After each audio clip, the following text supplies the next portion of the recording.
The woman on the porch looked like she had stepped out of a photograph taken 7 years ago. It was a crisp autumn afternoon on Observatory Road in Cincinnati, Ohio. October 12, 2022. Exactly 7 years to the day Sarah Jenkins was reported missing. The porch belonged to the modest 2-story house she had shared with her husband, Mark Jenkins. Now the house was occupied by Mark's elderly mother, Eleanor, who opened the door expecting a delivery or perhaps a neighbor. She saw a woman standing on the worn doormat, thin and pale, dressed in nondescript clothing, her face lined with exhaustion and something else, something unreadable. The woman's hair was different. Her eyes held a distant look. But the bone structure, the faint scar above the left eyebrow, were unmistakable. Eleanor's hand trembled on the doorknob. She whispered a name she hadn't spoken aloud in years without grief or bitterness. The woman on the porch nodded slowly and quietly confirmed it. She was Sarah Jenkins.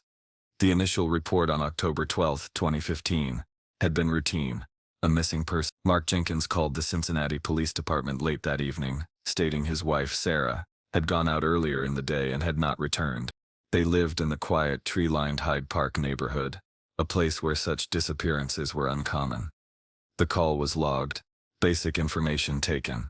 Sarah Jenkins, age 35, married, no known medical issue. Mark stated she left sometime after breakfast, possibly for errands or to visit a friend, though he wasn't certain of her destination. He sounded, the dispatcher noted, concerned but composed. Officers performed a cursory check of the residence on Observatory Road. There was no sign of forced entry, no indication of a struggle.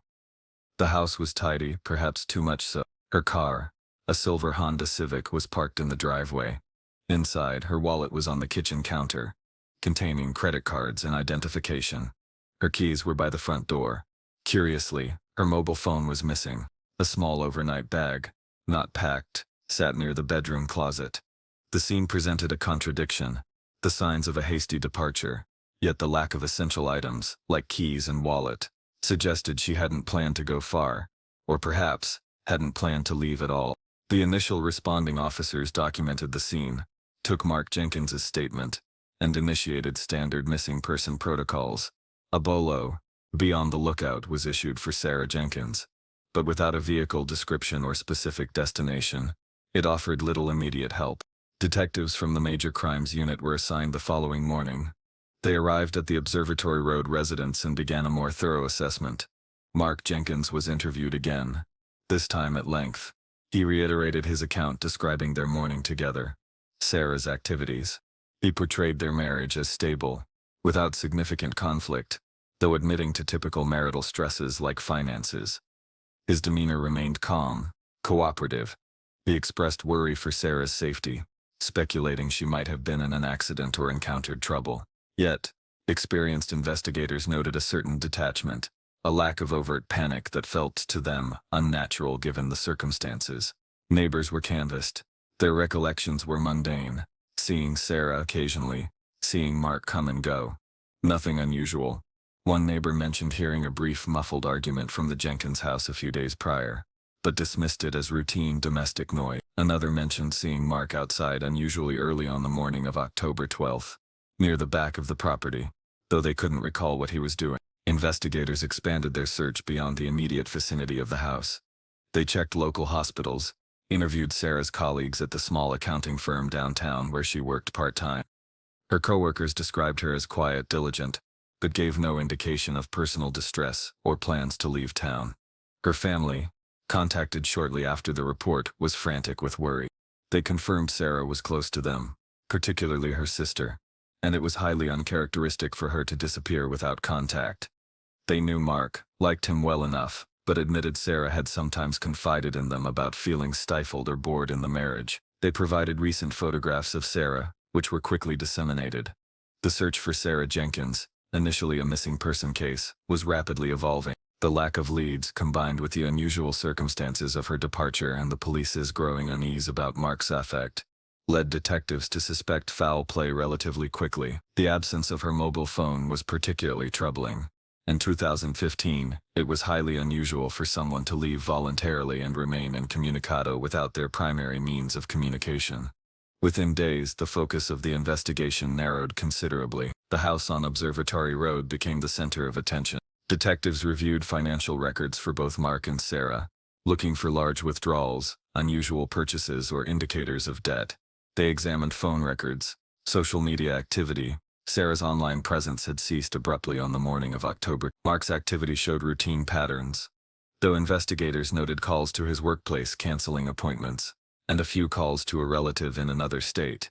No evidence of infidelity was immediately apparent for either party, though investigators continued to look into potential relationship stressors. The subtle inconsistencies in Mark's timeline for that day, coupled with the neighbor's recollection of him being in the backyard early, began to accumulate. The official designation shifted from missing person to endangered missing person, a term used when foul play is strongly suspected. The police were now operating under the assumption that Sarah Jenkins had not left voluntarily, and the person most likely responsible was her husband. The difficulty, however, remained proving it. Without a body, the case was inherently challenging. Legal precedent required substantial circumstantial evidence to secure a conviction for murder in absentia. Detectives needed to establish motive, opportunity, and evidence of disposal. They revisited the house, conducting a more detailed interior search. They used luminol to check for cleaned-up blood, swabbed surfaces for trace DNA, and took samples of carpet, upholstery, and flooring. Nothing significant was discovered inside the main living areas that directly pointed to a violent crime. The house yielded few secrets. The mundane nature of the interior seemed to mock the gravity of the situation. A half-finished book lay face down on the bedside table. A mug with dried coffee residue sat next to it. These small domestic details felt profoundly unsettling, remnants of a life that had abruptly ceased within these walls. Investigators then turned their attention to the exterior of the property. The backyard was of particular interest, given the neighbor's comment. It was a typical suburban yard, mostly lawn, with some mature trees, and a small garden bed near the back fence.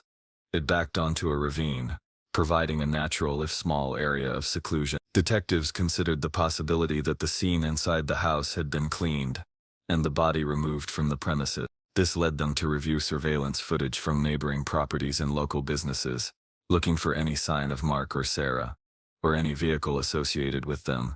At unusual times or locations around October, very little was found.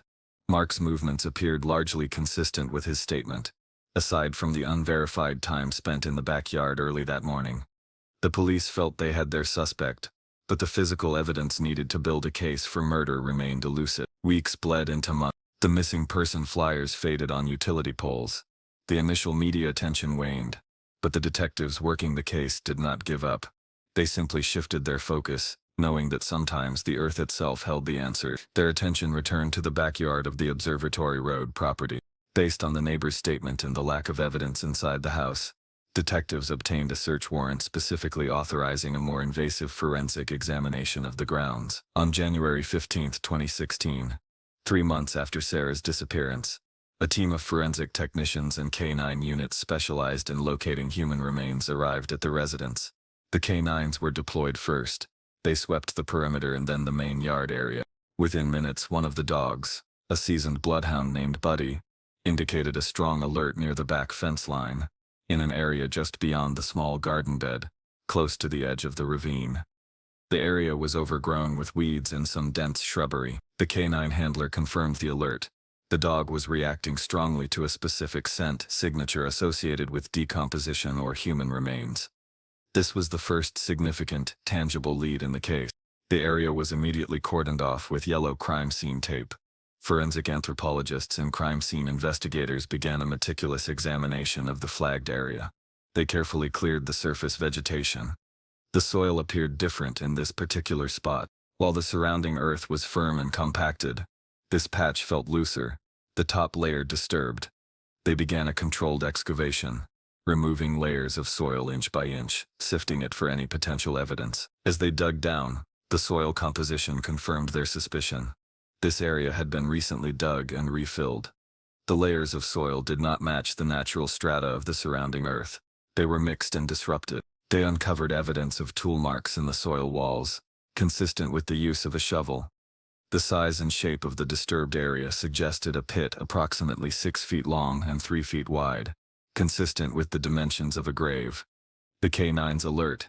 It became clear, was not arbitrary. As the excavation continued into the second day, hope and grim determination mixed among the investigators.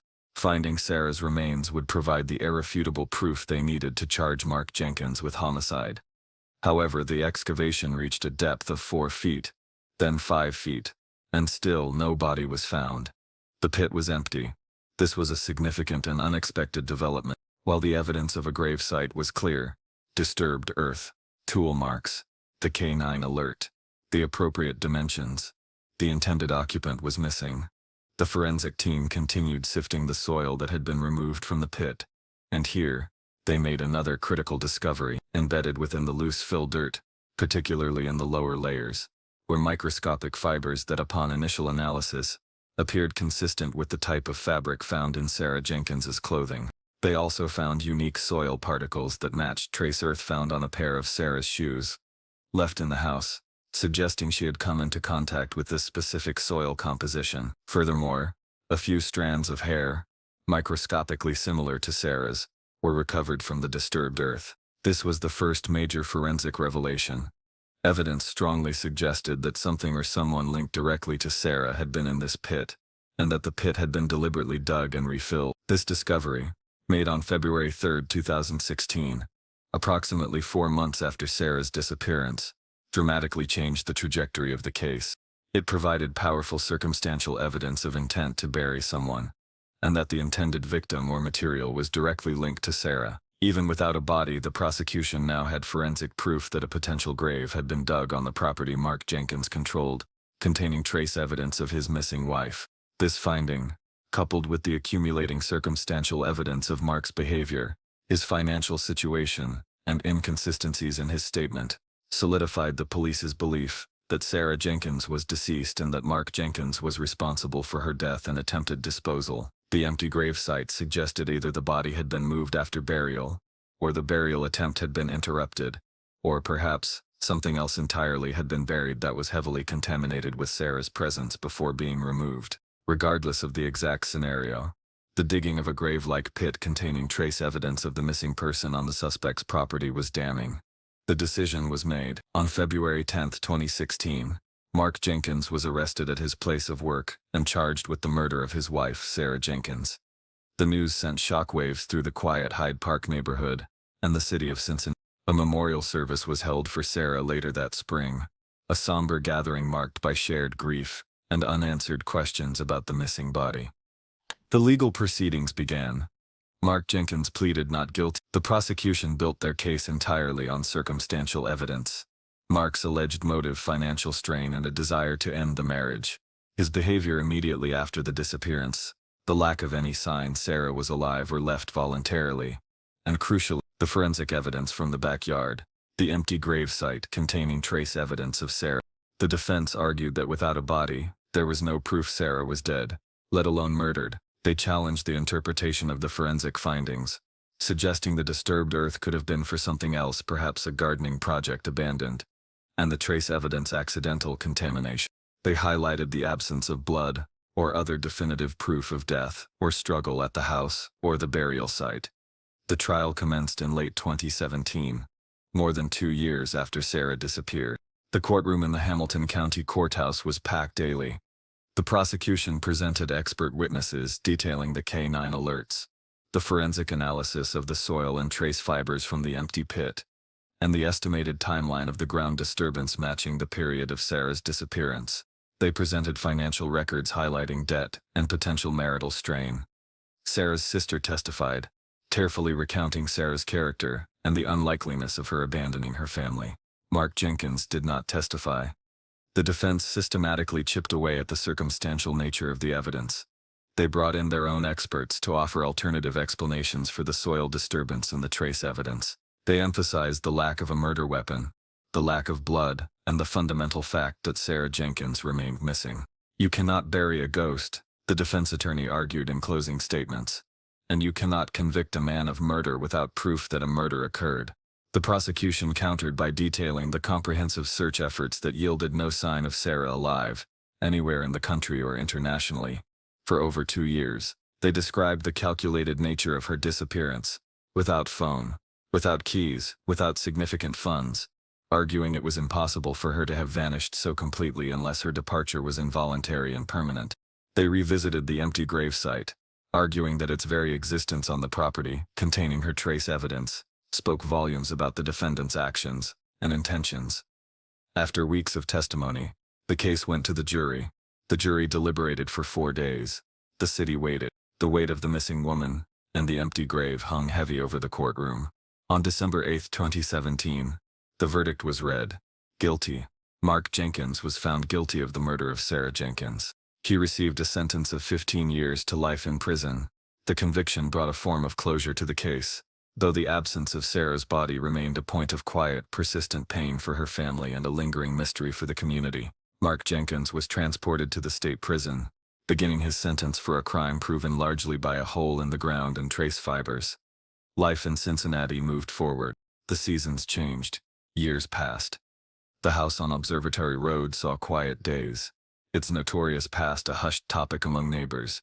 Sarah Jenkins became a name in crime documentaries and local news archives. A cold case with a convicted perpetrator but an unrecovered victim. 7 years passed. The leaves turned from green to gold and red, fell, and were replaced by snow and then spring blooms. 7 times over. Mark Jenkins served his time, a silent figure within the prison system. The empty gravesite in the backyard of his old house slowly became overgrown again, the disturbed earth settling, the memory of its brief, stark exposure fading into the landscape. 7 years to the day. October 12, 2022. The morning had been typical for Eleanor Jenkins, Mark's mother, now in her late 70s, living alone in the house on Observatory Road. She had coffee, read the paper, and gone about her quiet routine. The day was cool and bright, the kind of autumn day Cincinnati was known for. Sometime in the early afternoon, a car pulled up to the curb. It was an older model, somewhat dusty. A woman got out. Eleanor didn't recognize the car. She watched from the window as the woman walked up the path towards the front door. As the figure drew closer, Eleanor felt a jolt, a sudden, cold dread that rooted her to the spot. The woman's face, though aged and altered by time and apparent hardship, was achingly familiar. Eleanor saw the faint scar, the set of the eyes. It was impossible. It had to be a cruel resemblance. The doorbell rang. Eleanor hesitated, her heart pounding. She opened the door slowly, her hand shaking. The woman stood there, looking back at her with a gaze that seemed to hold the weight of 7 missing years. The autumn sunlight illuminated the woman's face, leaving no room for doubt. It was Sarah Jenkins, the woman declared dead, the victim in her son's murder trial, the missing person whose body was never found but whose grave had been. Eleanor stared, speechless, tears welling in her eyes, a confusing mix of shock, relief, and terror flooding her. The woman spoke softly, confirming her identity. She asked if she could come in. The world, as Eleanor knew it, tilted violently. The years of grief, the trauma of the trial, the quiet burden of her son's conviction. It all crumbled in that instant on the porch. What did this mean? How was this possible? She finally managed to move, stepping back to allow Sarah entry into the house that had once been her home. The house that held the secrets of her disappearance and her husband's alleged crime. The first call Eleanor made, after Sarah entered, was to the Cincinnati Police Department. The call to 911 was disjointed, bordering on hysterical. An elderly woman claiming Sarah Jenkins, missing for 7 years and presumed murdered, was standing in her living room. The dispatcher, initially skeptical, escalated the call to the Major Crimes Unit when the caller identified herself as Eleanor Jenkins, mother of convicted murderer Mark Jenkins. Within minutes, uniformed officers were dispatched to Observatory Road, followed shortly by detectives who had worked the original case.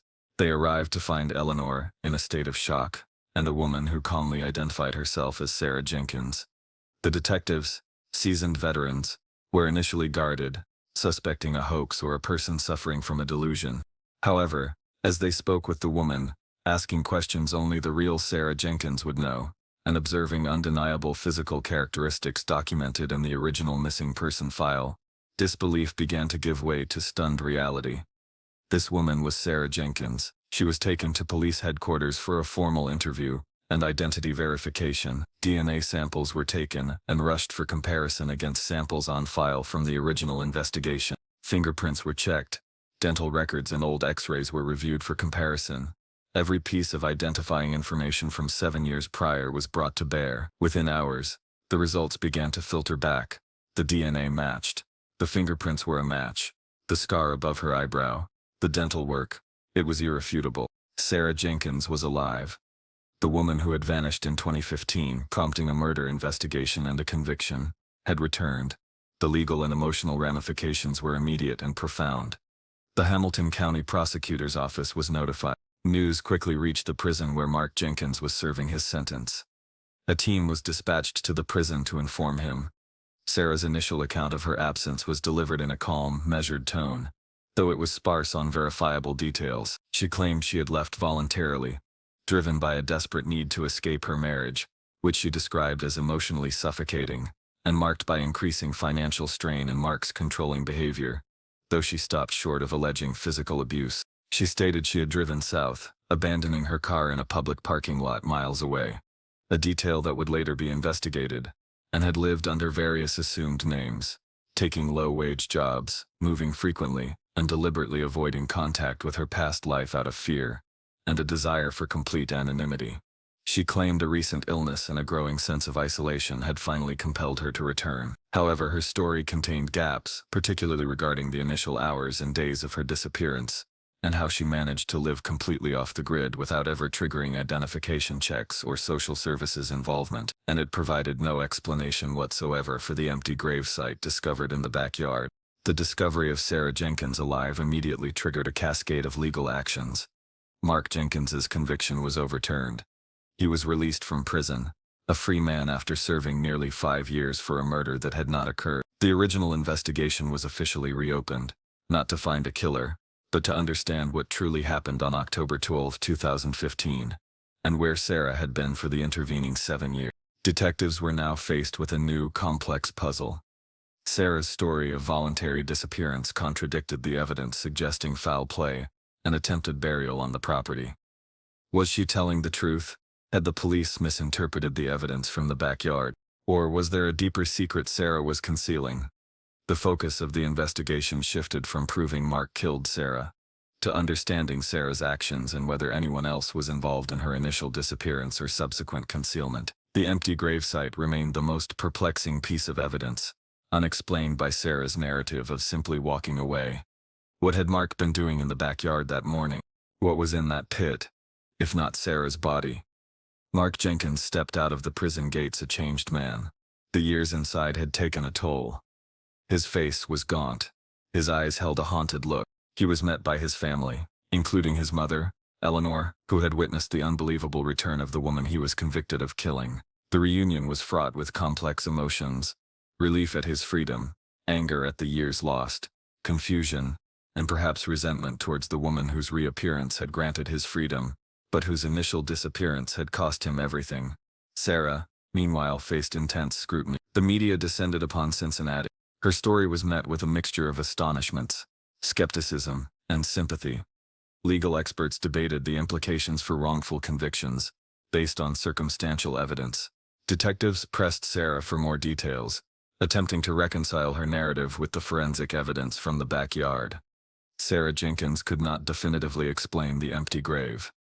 She maintained she had left the house abruptly that morning, with only her phone and a small amount of cash, intending never to return.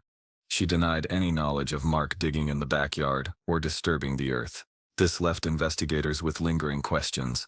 Had Mark, knowing she was leaving, perhaps after an argument about it, dug the pit for some other purpose?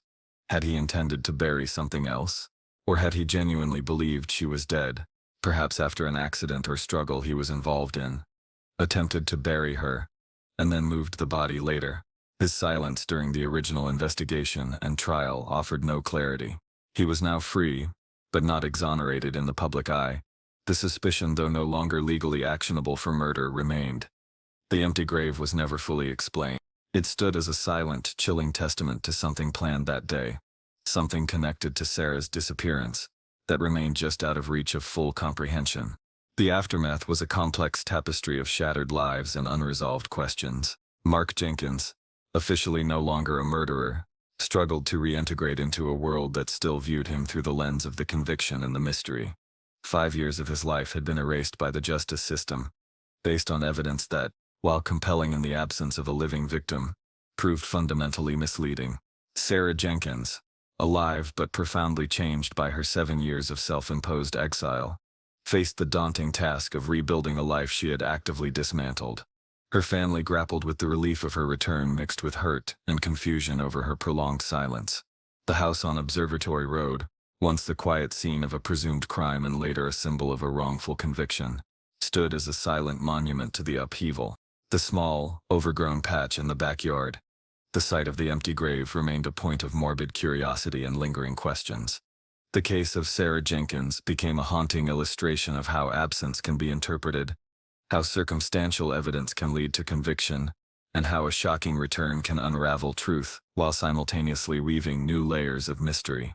The quiet streets of Hyde Park held a story that defied simple explanation, a narrative where a life vanished and reappeared, leaving behind not closure but a permanent chilling shadow. 7 years of grief, judgment, and incarceration were built on a foundation of absence, only to be dismantled by a single unexpected presence on a doorstep. The human cost was immense, a devastation measured not just in years lost, but in trust broken, reputations ruined, and a family permanently fractured by a mystery that, even with the victim alive, refused to yield all its secrets.